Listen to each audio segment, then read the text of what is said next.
สบายดีทุกคนสบายดีผู้ติดตามทางฝั่งไทยเนาะมื้อนี้สิอ่ามาเบิ่งข่าวหนึ่งอยู่ที่ประเทศลาวเนาะก็คือหัวข้อก็คือการปฏิบัติกวาดล้างเนาะเจ้าหน้าที่ลาวเนาะบุกจับทะลุจับกลุ่มเครือข่ายสแกมเมอร์อยู่ใจกลางนครหลวงเวียงจันทน์นี่เนาะ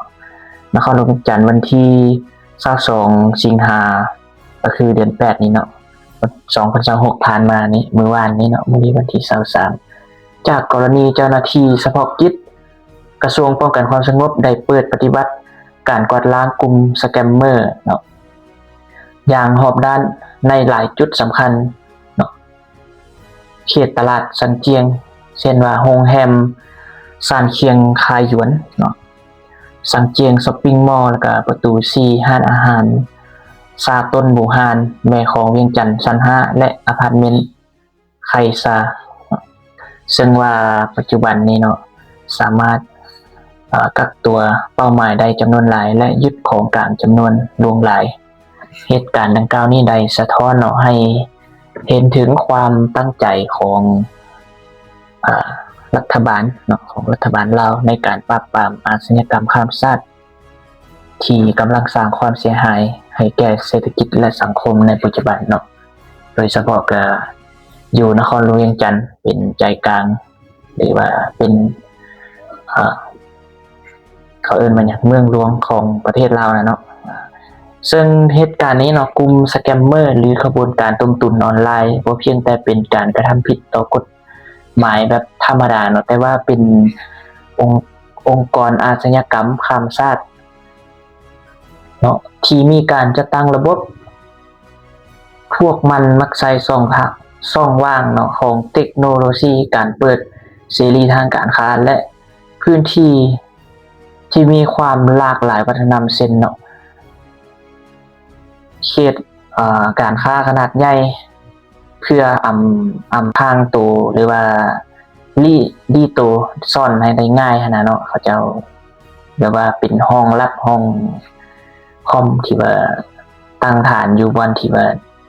เป็นซอกลีกแล้วก็เป็นหลายบอนหลายจุดว่าซั่นซะเพื่อให้เขาเจ้าให้เจ้าหน้าที่นี่ค้นหาได้ยากนะ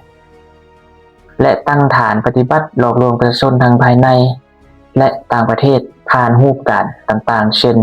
การหลอกลวงให้ลงทุนออนไลน์การสร้างโปรไฟล์ปลอมเพื่อหลอกลวงให้โอนเงินเนาะการใช้ระบบ call center ปลอมแปลงเป็นเจ้าหน้าที่รัฐเพื่อข่มขู่ตัวนี้ก็คือเหตุการณ์ที่ว่าวิธีการที่ว่าเขาเจ้าได้เฮ็ดเนาะได้ปฏิบัติเพื่อว่าหลอกลวงให้ประชาชนหรือว่าคนที่บ่ฮู้นะเป็นตกเป็นเหยื่อได้ง่ายตัวนี้เนาะถึงแม้ว่าประเทศลาวและประเทศไทยจะประสบปัญหาที่คล้ายกันเกี่ยวกับการภัยคุกคามจากสแกมเมอร์แต่มีลักษณะและบทบาทของปัญหามีจุดที่คล้ายกันและแตกต่างกันดังนี้เนาะอันนี้การชมเทียบระหว่างประเทศไทยและก็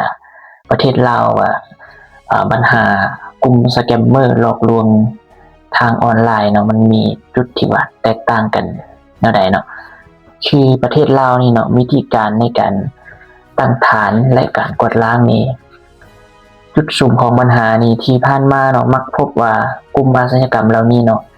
มักเลือกใช้เขตห่างไกลซอกลีกเขตเศรษฐกิจพิเศษหรือใจกลางตัวเมืองที่มีการไปมาสะดวกเช่นย่านการค้าสันเจียงเพื่อซึ่งเนื่องจากมีจุดมีชุมชนที่ว่าหนาแน่นแล้วก็เข้าออกได้ง่ายได้สะดวกเนาะตัวนี้บัดนี้ประเทศไทยนี่มิติในการเป็นฐานที่รับผลกระทบแล้วก็ผู้เสียหายนี่ประเทศไทยมักจะประสบปัญหานี้เป็นประเทศที่ตกเป็นเหยื่อจำนวนหลายมูลค่าความเสียหายมหาศาลในแต่ละปีเนื่องจากประชาชนเข้าถึงระบบธนาคารและอินเทอร์เน็ตสูงนอกจากนี้เครือข่ายเหล่านี้มัก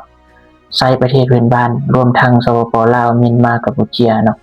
เป็นฐานที่ตั้งในการใช้โทรศัพท์หรือควบคุมระบบข้ามฝั่ง มาจากประเทศเพื่อนบ้านขนาดเนาะ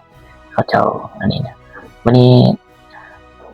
ประเทศไทยเนาะเน้นการตัดวงจรบัญชีม้าการร่วมมือข้ามชาติเนาะกับประเทศเพื่อนบ้านและการกดดันทางเทคโนโลยีตัวอย่างว่า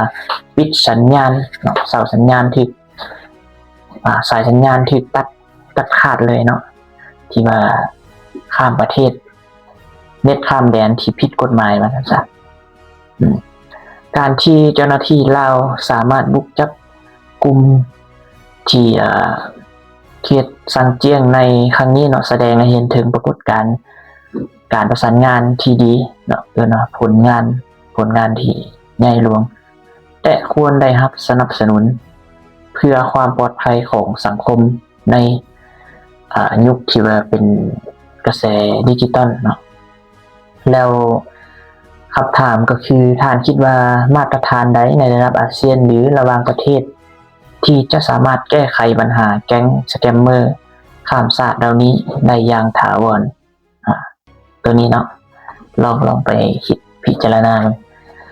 โอเคนั่นก็คือข่าวที่ว่าจะมานำเสนอในมื้อนี้เนาะเป็นข่าวประจำวันแต่ว่าผ่านมามื้อวานนี้เนาะข่าวตัวนี้ถือว่านักหน่วงอยู่เป็นไรก็ย่าทุกคนอย่าลืมผู้ใดเข้ามารับชมแล้วก็กดติดตามให้ข้าพเจ้าแน่เนาะกดติดตามเพื่อเป็นกำลังใจในการเฮ็ดคลิปคอมเมนต์ผู้ละคลิปคอมเมนต์ผู้ละคอมเมนต์เด้อกดติดตามคอมเมนต์ไว้เพื่อจะมา